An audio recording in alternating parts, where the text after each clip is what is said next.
Hey, it's Bret Easton Ellis. Thanks for downloading the podcast at podcast1.com. We'll be starting the show in just a few moments.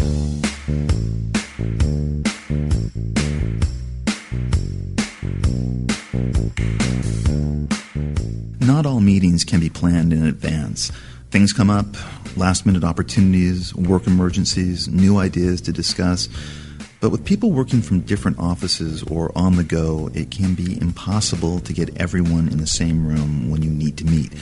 So be prepared and use GoToMeeting, a powerfully simple way to meet and collaborate online whenever you need to and wherever you are. We even use it on this very podcast. When I talked to one of my guests, Chuck Klosterman, he was in New York and I was in LA, and thanks to GoToMeeting, it was like he was right here in the studio with me. It was awesome. So sign up for GoToMeeting from your computer or mobile device and launch your first meeting in seconds. Share your screen to collaborate on documents, spreadsheets, and projects in real time. And turn on your webcam to see each other face to face. GoToMeeting can save you time and money, and it lets you work smarter. So start your free 30-day trial of GoToMeeting today. Visit GoToMeeting.com, click the Try It Free button, and use the promo code BRET. That's B-R-E-T. That's GoToMeeting.com, promo code BRET. Meeting is believing.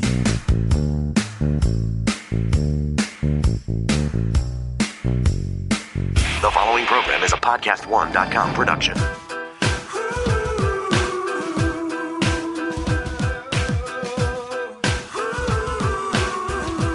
This is the Bret Easton Ellis Podcast.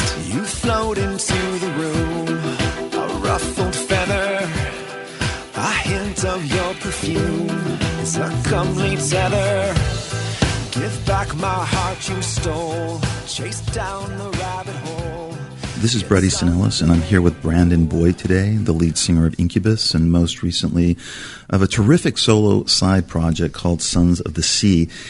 And he has, over the last month or so, become the most controversial guest I've considered having on the Bret Easton Ellis podcast. Actually, I should clarify that by saying the most divisive. When my producer, Adam Thompson, and myself started to talk about the possibility of having Brandon Boyd on as a guest, I would mention it to friends of mine. And as a man of a certain age, I had known about Incubus in terms of knowing the hit singles and the videos, but I was never fully immersed in their music.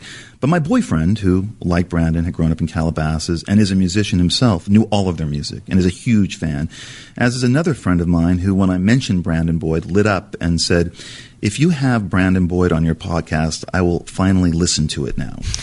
On the other hand, many of my friends are, in one way or another, hipster music snobs, and that they all knew who Brandon Boyd was. They couldn't understand, after having Kanye, Marilyn Manson, and Matt Berninger from The National on the podcast, why would I have Brandon Boyd on? What's the connection? Where's all that pain, all that morose anger, all that paranoid despair? Well, I really don't know what the connection is. I mean, what's the connection between Matt Berninger from The National and Marilyn Manson? Except that I find them interesting. And my music snob friends would talk about how much Incubus bothered them to some degree, too commercial maybe, too successful, too multi-platinum, maybe too lightweight, maybe trying too hard. Well, maybe because I'm a musician as well, I never really felt that way about Incubus and Brandon Boyd. As someone who was also a musician and was in bands in high school and college, I'm pretty unsnobby about music.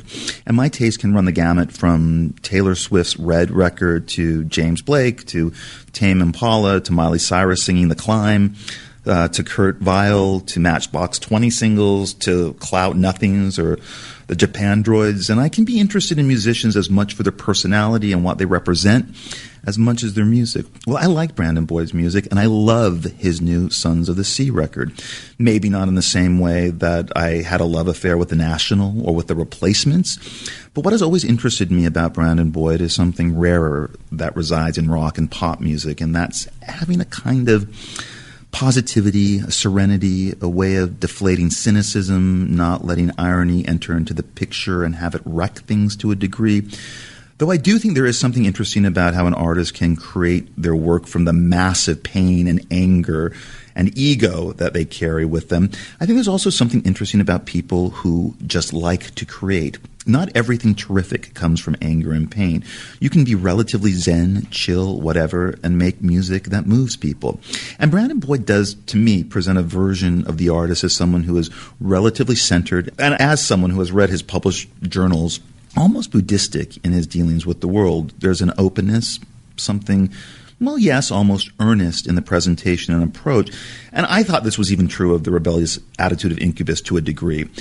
Smart, not particularly that tortured, amiable. I find this package interesting. But am I completely wrong? Does pain and anger and sadness always inform the process? Or is the process about something else? Do you need positive energy to create? Or do you just believe solely in artistic self-expression? And does it matter what anyone else thinks? And I'm not talking about the input from a band and the collaborative dynamics of the band. I'm just wondering where your process comes from. And I think I was just wondering while thinking about Brandon Boyd this past month or so, what is his secret? Hi, Brandon. Hi. Welcome to the podcast. I didn't know what you would make of any of that, my ramblings about you and what your process is. I've read a lot about you, and I've been aware of you for many, many years. But I was just interested to actually sit down with you and have this conversation about what it means for you to be, I don't know, someone who creates content, I guess, a musician. And where does that come from? And where has it always come from? And has it changed as you've gotten older? And is that, have I misrepresented it in this opening? I don't think so at all. I mean, it's obviously going to be pretty near impossible for me to have an accurate understanding of how I am perceived, but in my sort of vague attempts over the years, some of the things you just said are kind of close to what I assumed. That I've always assumed that there was a sort of more precious element in music and the art world that probably didn't look upon myself or my band very fondly. There was like an awareness, but I've always sort of generally assumed that we were never a quote unquote cool band, where I was never a cool artist. But then, I'd have to be completely blind not to see that there are lots of people around the world over many years who really enjoy what I do and what we do as a band. And so it's been interesting. There was a time when I struggled with trying to understand how I was perceived in the general public. It's a weird situation, as I'm sure you can relate to in a number of ways, to do what you do in an artistic sense and then put it out there, and then lo and behold, it succeeds, and a lot of people read it or listen to it or watch it or something. It poses a sort of almost like an existential dilemma that you're not really counting on. You know what I mean? Right. Or any number of dilemmas. So after actually quite a few years of sort of toiling over it, I'm not cool. I'll probably never be cool. Damn it. You always want to, you want to be cool growing up and you do all these things to try and be cool. And then at a certain point, I think probably, I don't know, in my mid to late 20s, I'm in my late 30s now, I stopped really sort of caring about being cool. And it was like this sounds really ridiculous talking about this, I apologize, but in reference to what you're saying, it was like this, it was like a weight was taken off my shoulders. It was sort of this incredibly liberating moment where for a brief second, I saw all the things that I was not. Yes. And in our process of learning about ourselves as we grow up and as we, evolve, in our process, whether it's an artistic process or just, your life, I think one of the ways we find out who we are is by actually observing who we are not and what we are not. And so I began to understand that I love to make things. I love to draw. I love to make music. I love the feeling that happens when I'm in the process of doing these things. Yes. And it's actually more rewarding to be involved in the process than it is to actually have a sort of end result. The end result is actually kind of bittersweet. Yes. And sometimes I find myself even delaying the end result just because there's so much, for want of a better term, there's so much joy involved in just exploring around and having the freedom to just explore and, ooh, what does this sound do? And what does this color create? And sometimes you get to put the two things together and it's, even more fun. So back to your original question, I think that there are a lot of that in there I can actually relate to. And what's interesting is I actually listen to a lot of those bands you were talking about. I like a lot of sort of tortured music. Some of my favorite music I grew up on would be considered like it could have been written in the pangs of despair. And a lot of the music that I write is written in those states too. I think I'm wired perhaps optimistically, even though I go through many of the same experiences that most people do in dealing with depression occasionally, and terrible circumstances that might get thrown at you. And I just have this wiring in me that knows that there's hope, like no matter what. And I know that's kind of quote unquote uncool. It's cooler to be like, ugh. I think it's great, and I wish I had it. And, talking about that whole cool thing, there is such a limitation to the cool thing, because I remember when I first started publishing, I was only considered cool. I really wasn't considered literary by the gatekeepers of the literary community, and I wasn't taken seriously at all by them. And all I had was a kind of cool cred, which, sold books, of course, but never was, got awards, was never taken particularly serious by the big, critics. So I guess maybe because I'm wired a different way, I didn't care.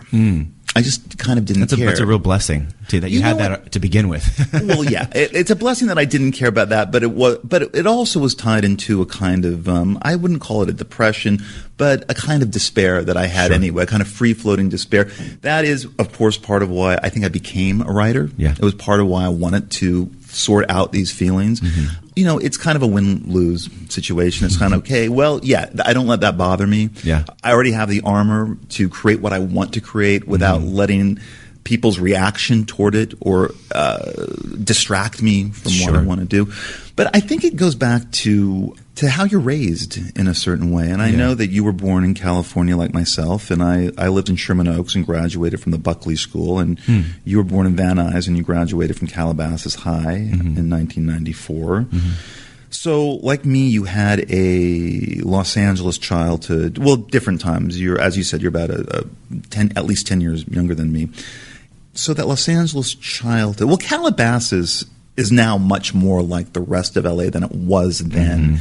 And I don't think it was as known for having the Kardashians live there and reality shows filmed there and Justin Bieber living there and it constantly being on TMZ, 24/7. Those people live there now? Yeah, they do live there. Wow. Do your parents still live there? They do, yeah. Yeah. Calabasas, I feel like I kind of like escaped Calabasas, though I still have a soft spot in my heart for it because I grew up there, but I knew I never wanted to stay. Tell me why. What was it like? I mean, look, I have friends who grew up in Calabasas, and I guess there's the similar, a similar feeling of.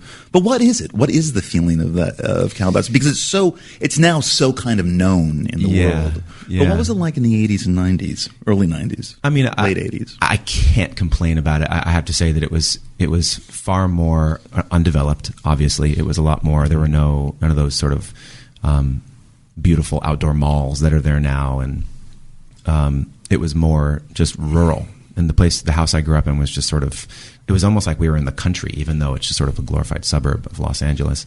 But I grew up sort of trudging through the hills with my brothers and catching snakes and collecting bugs, and then when I was young, I started to surf. So that was really the greatest part, was its proximity to the water, close to the water. Everyone who doesn't know, Calabasas is in the western hills of the San Fernando Valley, and it's really just over the hill from Malibu. From Malibu, yeah. So there is a lot of you have easy access to the beach. Yeah, and so in those ways, it was a real blessing. It was really a nice place to grow up.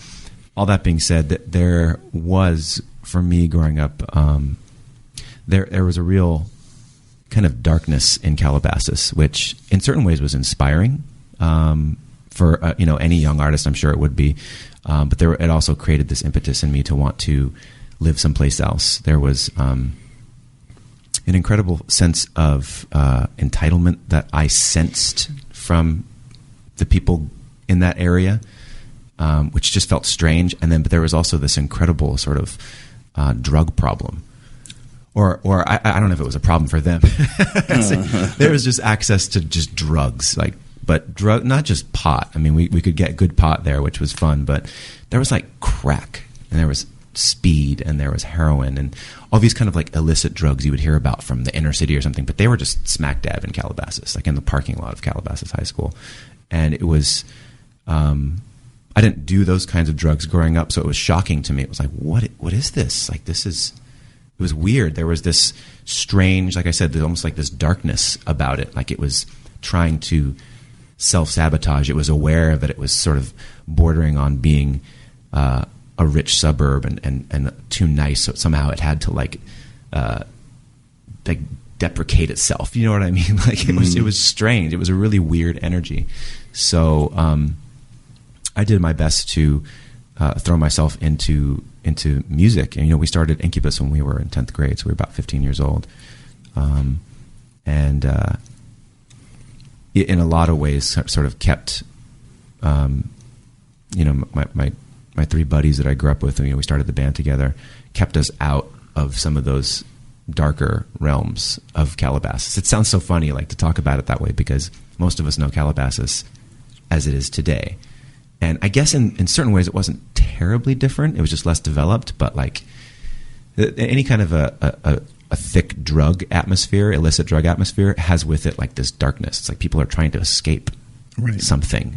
Right. And to look at it, it's like, what are you trying to escape? This place is beautiful. It's next to the beach. You're in the hills, And I can't actually tell you exactly what it was that everyone's trying to get away from there. Well, it's interesting. Just growing up in Los Angeles, you're in a fairly beautiful environment, very idyllic. There's the beach, there's the hillsides, there's the canyons, there's the deserts, and yet within this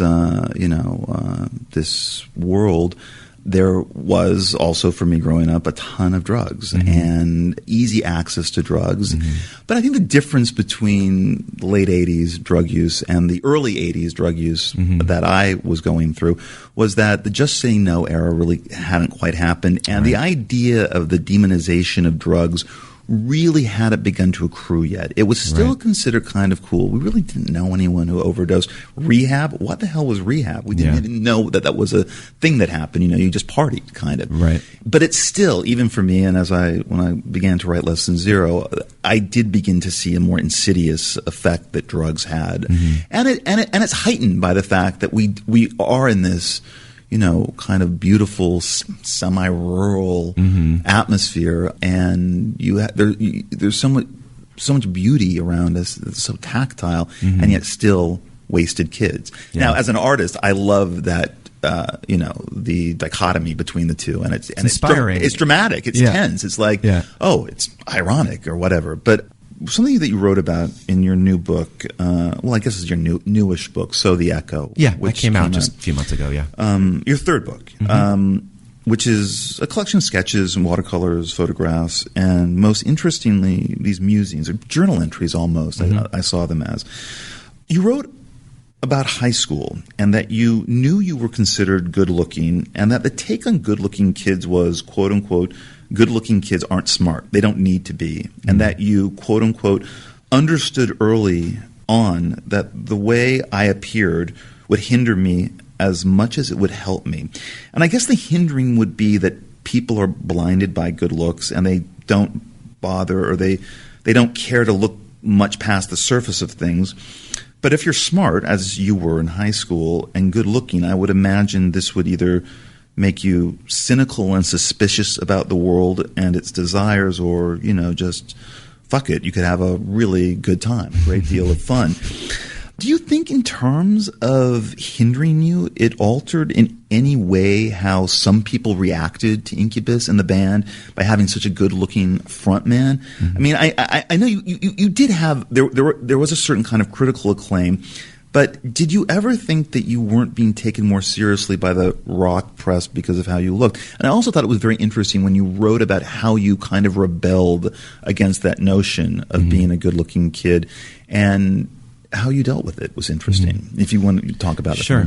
You know, that journal entry is essentially what it was. I was sort of writing to myself as we do in our journals, and it wasn't necessarily intended on being something that I shared. And then as I was going through all these different journal entries and, you know, pictures and drawings and things to amass what became this latest book, that entry in particular was the one that I kind of toiled over the most, really, as to if it was appropriate to share. It felt it made me feel very vulnerable that I had sort of made those observations. But that's why it's so powerful, because it is so vulnerable, and that's why it works, and that's why it kind of popped out for me. Like, he's being incredibly vulnerable and honest about something that a lot of people might just think is whatever, a kind of humble brag or whatever, but it's really not. I mean, because you go on to say how you dealt with this notion of, you know, of being handsome in a way. It is a complex one. I think that we're sort of genetically wired to really sort of presuppose that beauty equals goodness. You know what I mean? Like, we have this sort of this magnetic attraction to well, speaking from, you know, like the heterosexual male point of view, it's like you see a beautiful woman, you're like, she must be good. I'm going to go to her for directions, or, you know what I mean? She knows. And then you learn very quickly, I think especially in a place like Los Angeles, an environment like this, that it is a really just cleverly crafted illusion. It's one of the most sort of almost devious illusion that nature has to offer, that beauty equals goodness. It is not the case. There are a lot of beautiful people in the world who that is their one basket that they've thrown all the sort of proverbial eggs into. That is the one. And it's a fool's errand. It comes crashing down sooner than later. I think that you probably spend most of your life in that sort of decay process. We peak very early as human beings, and then we sort of are fighting it back the rest of our adult lives. And there was a part of me, I think, that kind of saw that for some reason, and I knew that maybe in certain ways this was an interesting blessing to have these sort of like this genetic thing that people like wanted to smile at and like, here, come over here, you know, and like invite me into things. But I also I saw it in a kind of balanced sense for also where it would wear itself out, where it could overstay its welcome. And I really sensed that too with what you're talking about with Incubus, and when we kind of worked our way into the spotlight, you know, any number of times for, you know, whether brief or long. There were moments when I felt it hindering us. I felt people, they would just see it and they would like it because of the way that it looked, and then they wouldn't invest any more energy into it because of that. So that was a little bit difficult, but I think actually even that was a blessing in disguise, because for me as a writer, as a songwriter, it reminded me of the part that's really important. It's like you need to dig, you need to go and like go mine your soul for these things, for these songs. And this is not something you can hang your hat on. You know, there are little moments where, you know, you can play with it, and that's fun and cool, but you can't take it that seriously because it does not last. You know, it's just so strange. I mean, I guess it's not so strange, but as you get older, and you might just find it more amusing than perhaps when it was happening. The idea that people might take a band less seriously, despite what they're singing about, because of the way their lead singer looks. And you were really, you know, Incubus was really popular in a time where the lead singer wasn't necessarily, you know, kind of a really good-looking guy. There was a shift in kind of the alternative culture where, you know, there was kind of a reaction against that in a way. And if you just get that, you know, DNA genetic lottery winner. You're automatically kind of branded. I thought it was interesting reading your book how you dealt with it in high school, where you said you decided to grow your hair out long, and you decided to grow a beard. You almost kind of camouflaging yourself, that you decided to drive a car that was kind of, I guess, a beat up car in a way, and you did all of these things that went against the grain of being the good-looking high school kid in terms of becoming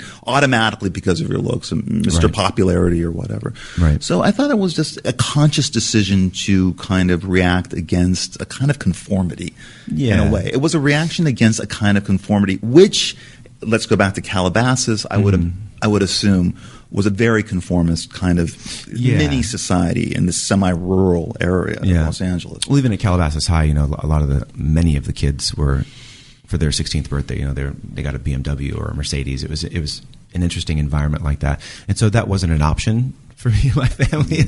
So there was a part of it that was just plain old reality. Like, I could only afford to spend $1,000 on a car, and I think that even if my father could afford to have bought me that car, I don't think he would have. And I'm really glad that he's of that mindset, because I think it is a sort of vast distortion of reality, especially so young.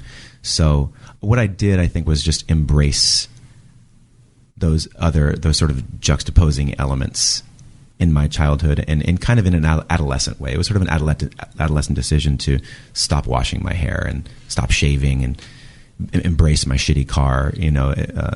There are obviously more kind of adult ways we could juxtapose certain things in this day and age, but for me then, that was the only, we have limited power when we're young, and that was the only way that I felt like I could empower this thing and kind of balance some of those things that we're talking about. It's funny, it's a strange thing for me to even talk about out loud, because there's a part of me that feels, it still makes me feel vulnerable talking about it, because it feels like it's hinged in some form of conceit. But I know for me it's not. I'm just trying to, Right. I'm trying to just look at it, at it for what it is. You don't have to, But it's just a strange one, as you can tell, just in my reticence. But that's good. I mean, that vulnerability is good. And it's good too, I think. I mean, not enough people really go there, I think, now in the culture in terms of talking about things like that. I mean, for some reason, yes, I understand. I mean, I wanted to bring it up because it is kind of taboo in a way, but I don't think it should be. It might put you in kind of an uncomfortable place, but, I was talking, I guess, last week with the comedian Michael Ian Black, and we were doing the podcast here at Podcast One, and we both admitted about 20 minutes into it, because we were having a sincere discussion. No irony. He was not going to do his shtick. We were going to talk seriously about culture. What are the lines with comedy? Where do you draw the line in terms of topics or whatever? And suddenly he said, I'm really stressed because we're having a sincere conversation. And I guess sincerity right now is kind of radical in this moment of, irony and people not really talking to each other, dealing with each other via social media or whatever. But yes, that kind of vulnerability is – what I like about it is that it's authentic. It's real. And that's really – the more, we delve into this world of avatars and social media, what I am looking for, no matter what it is, I'm looking for authenticity. That's what I want. And if that's kind of what it's like, fine. I mean, it's just – that's realness. I think that what you're touching on is something that perhaps is the most important aspect of being a human being, that is perhaps getting kind of like chipped away at, and has been for some time. But like with our forms of new media, and even though I use them and they're enjoyable and all these things, I kind of understand what's happening almost in a neurological sense. Like we are chipping away at the potential for authenticity and sincerity every time. And so it's also why I like to hold music and art in such high regard, is because therein lies that opportunity to remain sincere, for it to be a direct channel from our innermost struggles, our innermost hopes, joys, love, hate, all of it. You know what I mean? Like that to me, it's really the highest calling, because of its potential to keep that, to keep sincerity, to mirror sincerity in us. And it's difficult, once again, and especially in an environment like Los Angeles, even though I choose to live here, as do I, it is one of the least sincere environments that I can imagine. Maybe that's why I'm so hungry for authenticity, because I've lived here now for like 8 years, and I'm like, and so whenever I see a shred of vulnerability or someone being authentic, I kind of leap on it and want to talk about it. The Bret Easton Ellis Podcast at podcast1.com. Do you want to get your life organized and start a business? Well, you can quickly do both at LegalZoom.com. Getting your life organized starts with drafting a last will and testament or a living trust from LegalZoom. You'll protect your assets, your family, and get peace of mind. If you're starting a business, LegalZoom can help you with that as well and save you a ton of time and money. LegalZoom has helped start over 1 million businesses.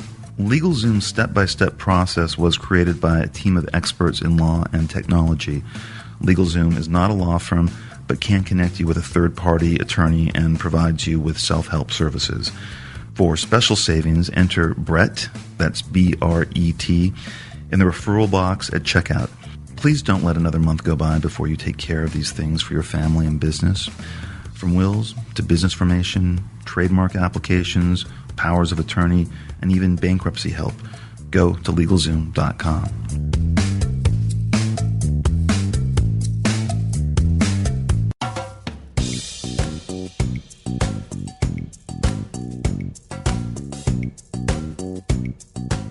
Valentine's Day is coming up, and let's face it, sending online flowers kind of sucks.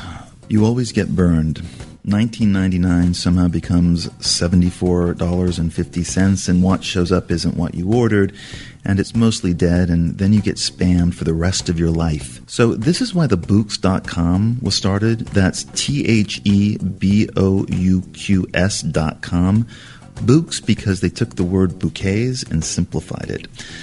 TheBooks.com sends flowers straight from sustainable farms on an active volcano in South America.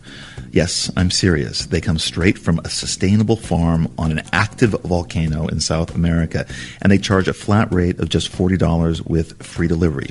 So your loved one gets beautiful flowers and you save cash. To get ready for Valentine's Day, TheBooks.com is offering 25% off when you enter code BRET, B-R-E-T, at checkout. That gets you 2 dozen roses for under $40 or 1 dozen roses for just $30, all with free delivery. So go to thebooks.com. That's THEBOUQS.com. Click on the shop button at the top of the page and send someone you love the freshest, longest-lasting flower bouquet. Don't forget, use code BRET, B-R-E-T, to get 25% off. Thebooks.com.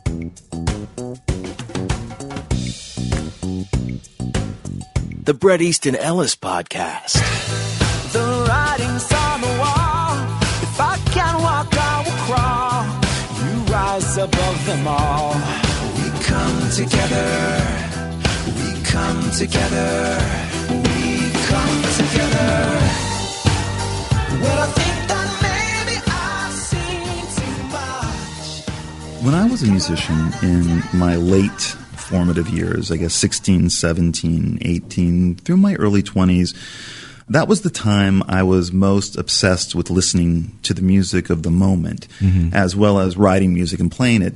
But I was also extremely into, at that age, keeping up to date with current bands, both popular and mainstream, as well as those that were obscure. And I was also curious about their influences. I wanted to know what shaped their sensibilities. And I would read about the bands and the performers that I liked, and I would go back and listen to the people who influenced them. So I would be discovering, an early Dylan record that was made before I was born, or Jimi Hendrix, or Dusty Springfield, or listening to Exile on Main Street, which meant nothing to me when I was 8 when it came out. Or the Raspberries, or the Sex Pistols, or T-Rex, but I wanted to know what the artists I was responding to had listened to when they were in their formative years. And I discovered a lot, and I learned a lot, and it was fascinating and instructive. Today, I am not sure that really happens to the degree that it did.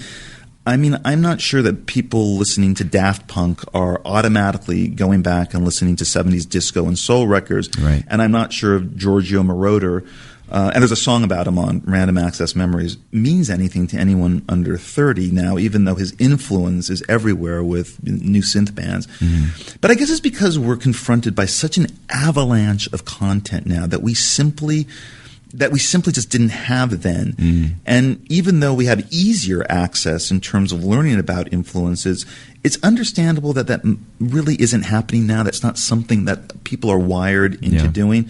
There isn't the same kind of interest or reverence for going way back into the past. Mm-hmm. I mean, when you mention a cultural reference to someone fairly young and they go, I wouldn't know about that. I wasn't born yet. Mm-hmm. A big line, I wasn't born yet. Why would I know about Montgomery Clift or Orson Welles or whoever? Yeah. Well, I hadn't been born yet, but I wanted to go back into the past, and I wanted to find out more about these artists, these filmmakers, these musicians. I mean, because, you like myself, though you're, as I said, you're younger by about a decade. You grew up in mostly an analog era where pop music really didn't feel so disposable by the very nature that there just wasn't as much music available. Mm-hmm. So it was pretty easy to find stuff. I know you could say it's pretty easy to find stuff on your computer, but I remember, I want to find out I want to get that record. I'm just going to go to Tower and go to the bin and pick it up, and most likely they'll have it. Yeah. What are your feelings about this? And did you feel the same way? Were you that kind of musician, or what were your influences, and how were you dealing with this whole thing that I'm talking about? There was. I've always been I've always been highly curious as to what became my favorite artists, like what influenced them. Same with writers as well. I always wanted to reference their references and then reference their references. Mm-hmm. I've always found that really interesting. You create your own web of sorts. Yes. And in a way, you get to. It's as if you're curating your own sort of intellectual content. Exactly. And it's a lot of fun to do that. I think you're right. I don't think that is happening as much at all in this day and age, really, since the internet became what we understand of it today. And what's so mind-boggling is that it's really only just got started, too. But what has happened already is this sort of the shallowing effect. The Shallows. The Shallows. Was it Nicholas Carr? Is that he wrote that? Yeah, I'm in the middle of reading it right now. Yeah. Really interesting book. I think some people assume that it's an alarmist view of things and it's kind of a Luddite book, but it's not at all. It's got a very neutral, objective overview of the situation, because I knew a couple of younger people who said, why are you reading that book? Isn't that book so anti-internet? No, not at all. It goes through the process of how it is rewiring our brains, just like the printing press rewired our brains. Maps. And just, clocks, they all did it. The spoken word moving into the written word altered people's brains thousands of years ago. So, but anyway, yes, The Shallows was. Well, so we're once again referencing an author's research here, and but I think it's true. I think what is happening is, even though I do celebrate the internet and think it's one of the most amazing intellectual tools we've ever devised. I agree. It is so easy to abuse. It's so easy to. Without even knowing it, because we're sort of skimming across everything, and our ability to, like he talks about in the book, our ability to delve deeply into any one thing, whether it's an album or an author or a subject, anything like that, it's lessening and lessening every year for us. So each generation going forward, if we continue the way we're doing, is going to be sort of chipping away at that capacity. So all I can say is that. It's a lot of fun to dig around. I would never have been turned on to a composer like John Zorn if I hadn't read the liner notes of my favorite Mr. Bungle record growing up. And then, as a result of listening to John Zorn, I found out about like the Boredoms and all these other sort of like bands that, in some circles, could be considered obscure, and others maybe not. But like for me, I was brought up on what was pop radio in the late 70s and the 80s. So. And that stuff was kind of amazing. Like I listened to Harry Nilsson and Billy Joel and Elton John and the Beach Boys and the Beatles and all these things, and they wouldn't exist. Those bands don't exist today, and no bands like them exist because it was just a different world, different brain space. That there was a different playing field they were operating on. So I may have digressed a little too far. I forgot the nature of your question. No. But what also is interesting, listen, and this kind of ties back to the pop music of the 70s, to a degree in the 80s, the notion of those songwriters you mentioned, Harry Nilsson, Elton John, Billy Joel, melody. One of the things that I noticed on Sons of the Sea was this, not that it wasn't there in Incubus, but this kind of newfound embrace of melody, of hooks, and that's really that's something that I find very pleasurable, and I kind of miss that. Even in a lot of the music that I admire right now, I kind of miss that primal pleasure of a hook, of a great melody line, and I take it so did you to a degree in terms of making this record, which really all 10 tracks are imbued with that. Thank you for saying so and for noticing those things in the record. I have to say, I've always, since I learned how to sing, I learned to sing on the job. The first couple of Incubus records are sort of devoid of melody. It's a little bit more kind of, I call it barking. I just didn't know how to sing, but I knew it was fun. And I knew that there was some energetic presence when we all got together that was beautiful and infectious, so I wanted to keep doing it. I, like I said, learned on the job about singing and the kinds of ways of singing that were sort of destroying my voice early, and then the ways that it felt more like it was tickling my heart and my head at the same time. And I sort of kept on that path, much to the dismay of our earliest fans. I think they kind of liked this sort of barky, yelly, screaming thing that I used to do, and that was fun, but it was quickly destroying my voice, and I couldn't carry on doing that. So I remember very distinctly when I was like 19 starting to make a decision, like, I'm going to sing more, because it's actually more difficult, it's more of a challenge, and I really feel like there's no ceiling on it. There's no place that you can't go. In melody, it's like a guitar or a piano. You're dealing with a finite amount of your playing field is finite, but there's an infinite number of combinations you can put together to make all these things. So when I started working with Brendan O'Brien, who he produced the last 3 Incubus records, I remember very specifically him and I sat down and before we started working together on the first one we did with him was an Incubus album called A Crow Left of the Murder. And he said to me, so this is going to be fun, we're going to have a good time and looking forward to working with you guys. You guys are great, And he's like, I just want to ask you point blank. He's like, what would you like from me?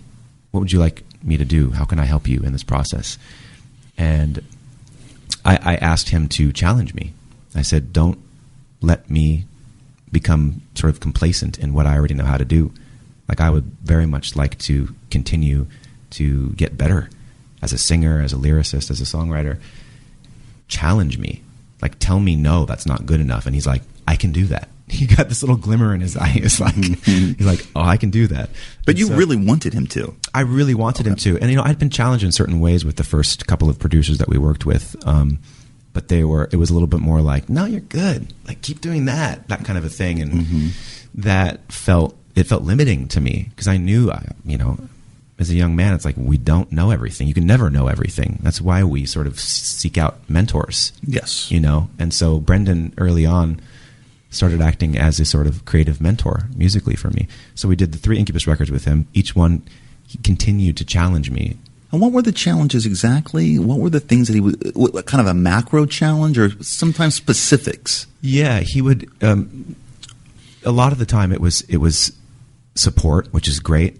For the most basic kind of challenge would be like, you were just a little bit flat right there. That sounded good, but just do it again. And then, which meant like 13 or 15 or 20 more times. Like, you can do it. One more time, man. You almost got it. And then, because it would be challenging for him too. So that would be the most basic. But then I'd come in with what I thought I was certain it was like, I've done it. I've created the ultimate rock lyric.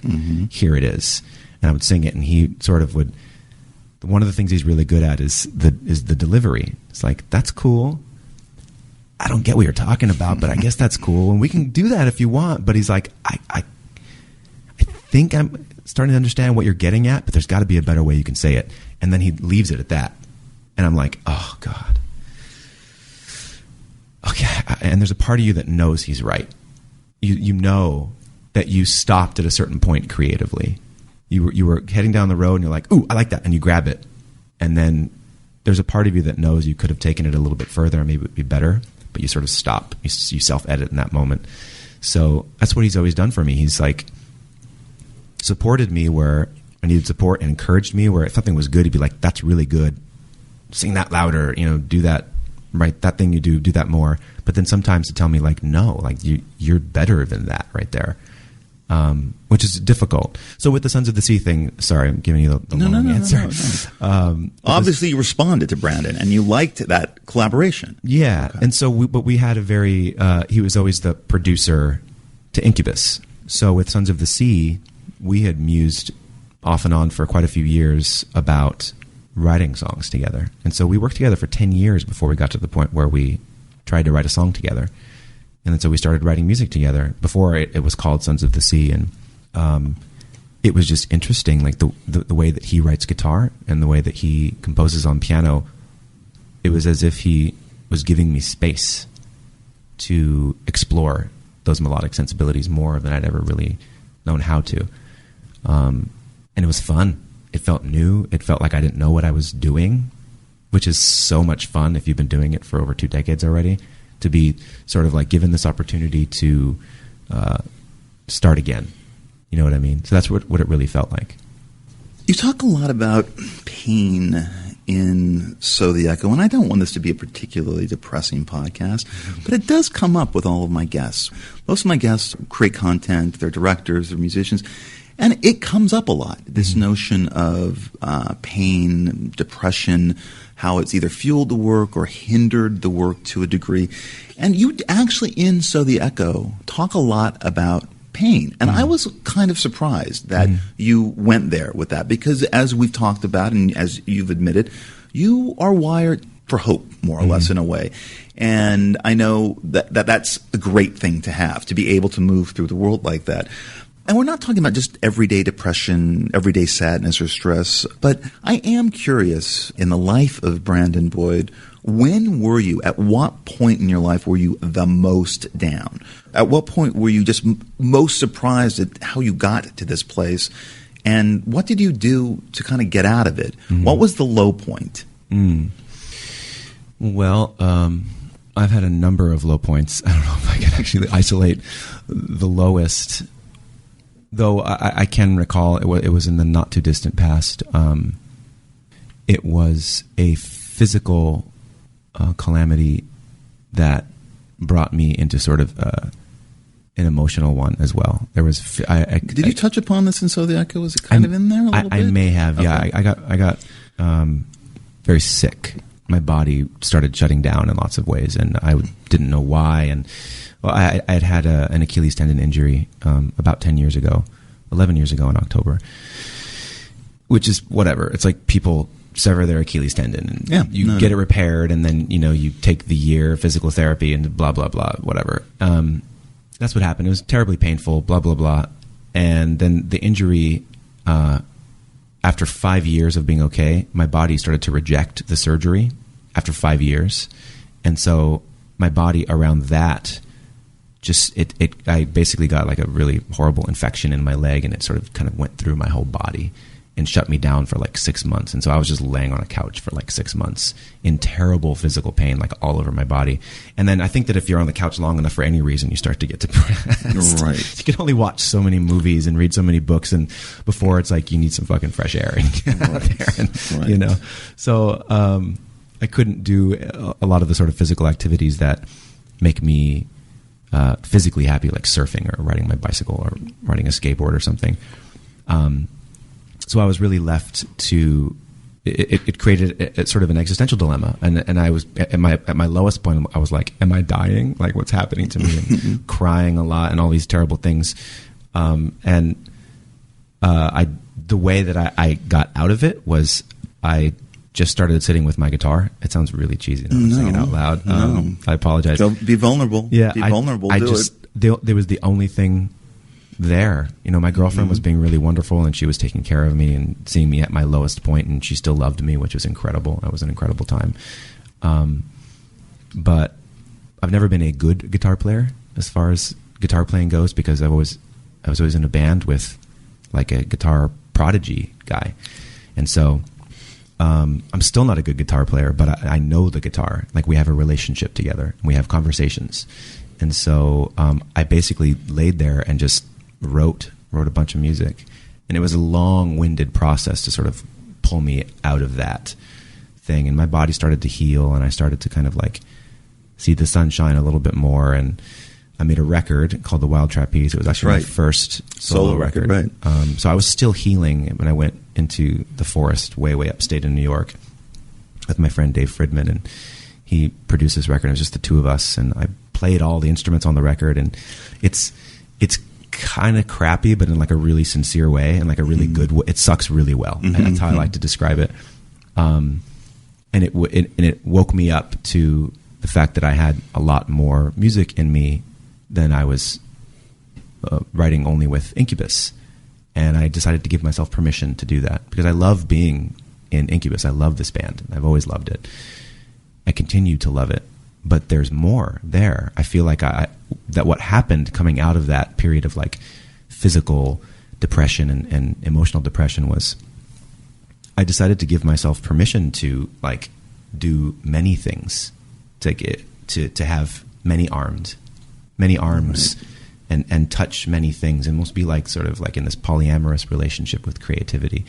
And I don't know if it's good for my career to do these things, but I know in a spiritual sense, in an emotional sense, intellectual sense, it makes me feel like I'm sort of walking with the wind. I'm petting the cat in the right direction. Right. You know what I mean? Right. But you know what? I mean, I think right now in this day and age, when I hear that kind of concern, which you obviously don't have about being good for a career, you and I guess before we started the podcast, we're talking about, well, why am I doing a podcast? Why? I mean, I get a lot of flack from literary people that I'm kind of all over the place now, that I create content for TV shows, miniseries, independent films, a YouTube channel, a podcast. I think, in a way, James Franco gets a lot of flack for doing all the stuff he does. To me, that kind of seems normal in this new day and age, that you can branch out. You can post anything. You can publish your own books with drawings and journal entries, as well as whatever. It's just, everything's so wide open. And I don't know the notion of, I think 10 or 15 years ago, you could have that idea of good for your career. I don't know. I think that's kind of been shattered for a lot of us who thought, okay, well, I am a writer, so I need to brand myself as the young novelist. Therefore, that means I do these readings, I go to these towns. When I do a tour, I go there. I don't talk to that part of the press. I don't, there's a kind of, I don't want to say it was a closed, hermetic world that I was in, but a lot of the choices about my movements were based on this rigid idea of being a novelist, pop star, or whatever. I find it to be a huge relief that that kind of pressure is gone, because you can still go back to that to a degree and fool around with that, but it's a much more, I think, open world right now. And so I think, for example, I mean, when I see all the stuff you're doing in terms of photography, in terms of writing, to me, it's beginning to seem more and more natural, seeing everyone kind of break out of that mold. Yeah. I really feel like there are any number of creative personalities living in all of us. And to me, it's wonderful when you hyper focus on one thing, when you focus and you become sort of expert level in any one thing. That's beautiful. Yeah. But there's also something amazing about giving yourself license to just like see what happens when you just, open every window in the house and let the breeze come through and just, and all your papers get rustled up into the air. And it's freedom in a way. It's freedom. Yeah. And I really feel like I always, when I talk about inspiration, or I call her muse, and it's just probably the most easy way to describe it. And for some reason, I call it her. I don't know why. I don't feel like she's like a wild banshee. Like, she doesn't want to be just one thing. Like, she wants to be. She's many armed. She's like a Hindu deity with like 8 arms holding different things in each arm, and she wants to smash things and make things. You know what I mean? Like it's more fun that way. Right. Well, but I do think there is a generation of people who don't think that's necessarily a good thing. I was watching there was an HBO documentary made about Fran Lebowitz, and one of the things she complains about in this documentary is the lack of connoisseurship, I guess. And I think what she means by that is that people today, because of our kind of attitude, like we should be able to do anything, and I want to explore this, that people are moving away from the fact of being very, very good at one thing and then becoming maybe not so great on a series of other things.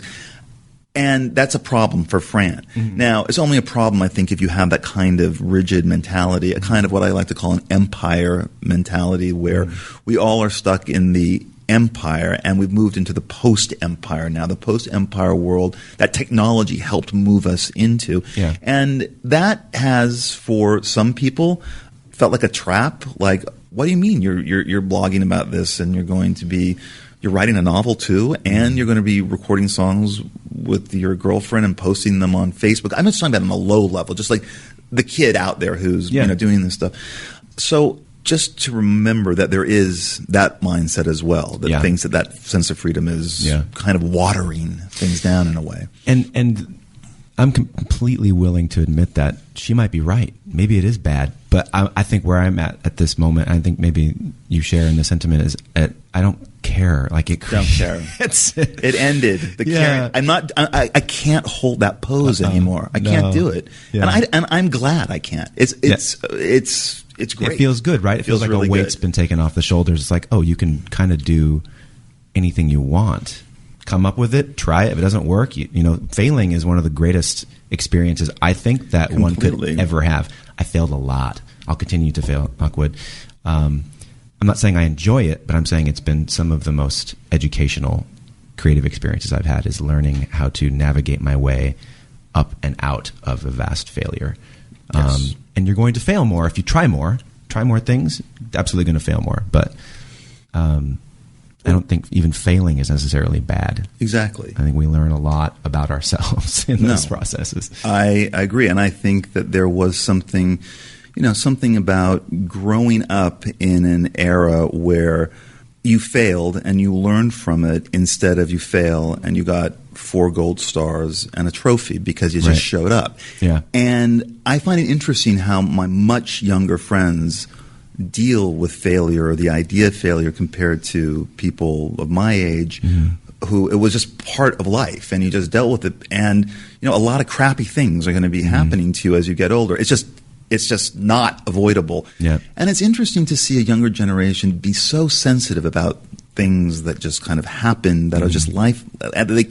They don't really know how to process in a way. Right. So anyway, but we also on this podcast like to talk about movies a little bit before we end the show. And I forgot that you had worked with Floria Sigismondi on the Megalomaniac video.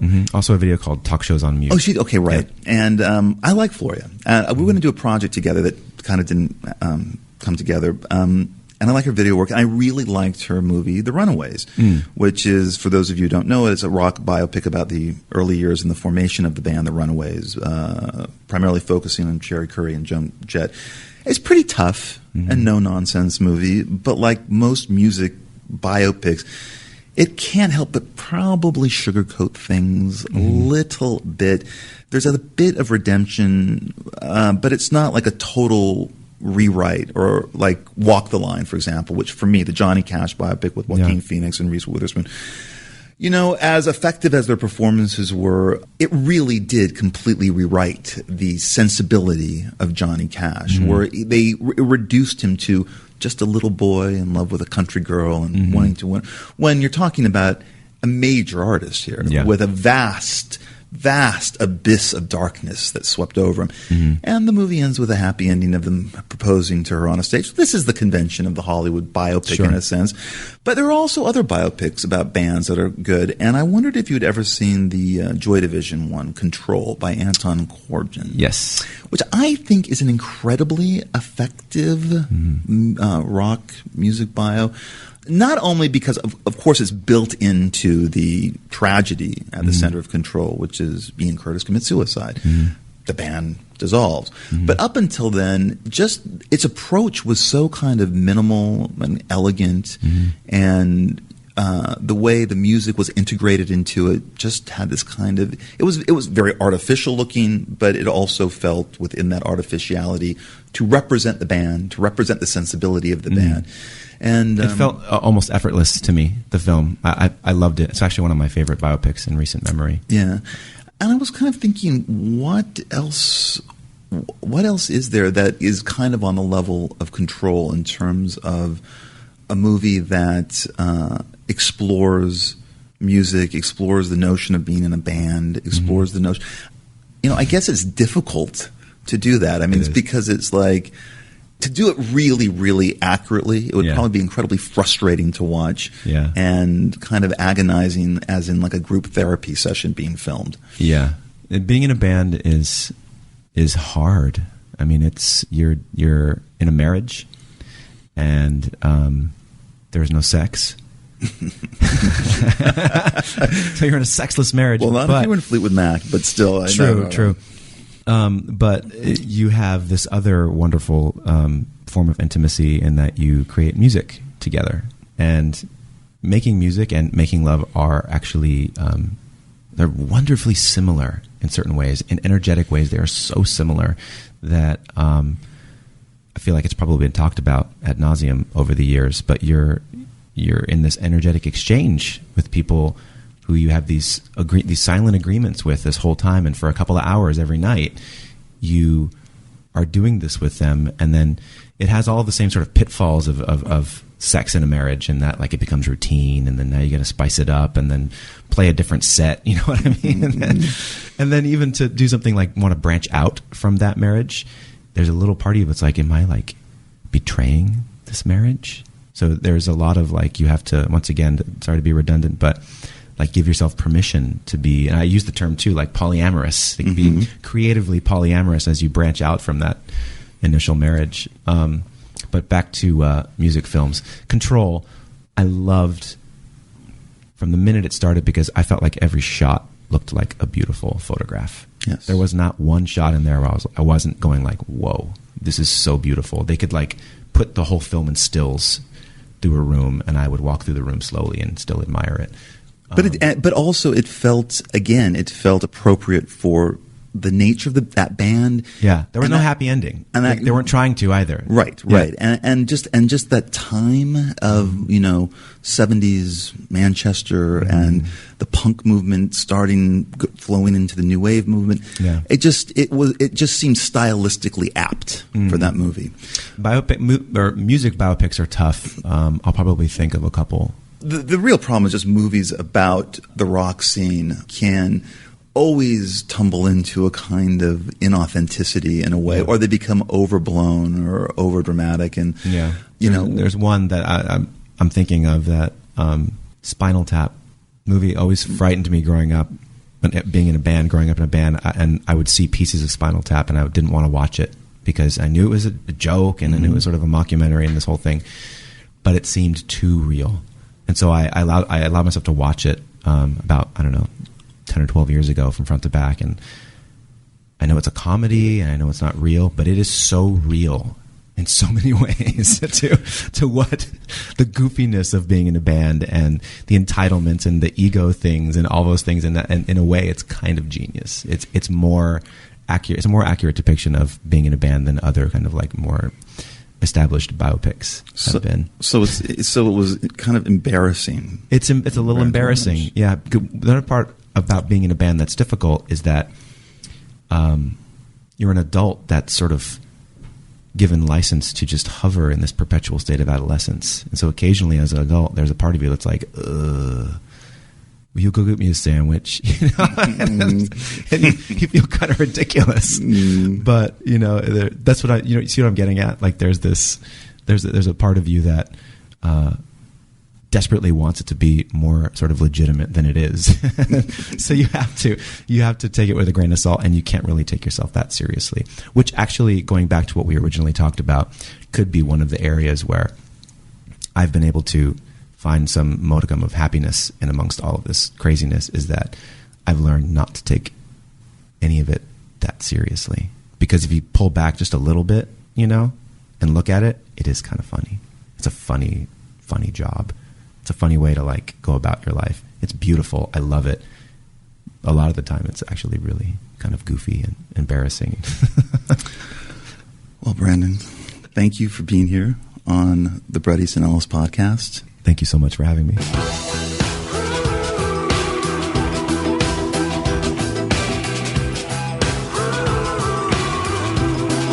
The Bret Easton Ellis Podcast.